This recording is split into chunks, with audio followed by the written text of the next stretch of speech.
ஒரே மாதிரி கொழுக்கட்டை செய்யாமல் கொஞ்சம் டிஃப்ரெண்ட்டாக இந்த விநாயகர் சதுர்த்திக்கு ஜவ்வரிசியில் கொழுக்கட்டை செய்யலாமா? 1 கப்பு ஜவ்வரிசி, 1/4 கப் பாசிப்பருப்பு, 2 ஏலக்காய் போட்டு மிக்சியில் கொரன்னு அரைச்சி எடுத்துகிட்டு வந்துடுங்க.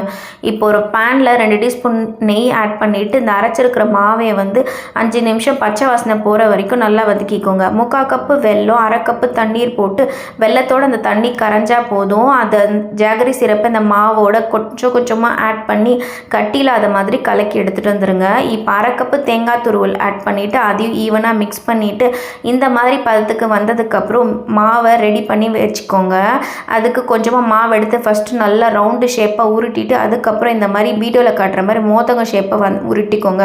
என்கிட்ட மோல்டு இல்லாதனால நான் கையில் பண்ணேன். மோல்டு இருந்துச்சுன்னா இன்னும் பக்காவாக வரும். 5 நிமிஷம் மட்டும் நல்லா ஸ்டீம் பண்ணி எடுத்தால் சூப்பரான ஜவ்வரிசி கொழுக்கட்டை. இந்த ஜவ்வரிசி சாப்பிட்றதுனால வயிற்றுப்புண்கள் நல்லா ஆறும். அண்ட் பாசிப்பருப்பில் ப்ரோட்டீன் கூட. பிடிச்சிருந்தா லைக்கை தட்டுங்க.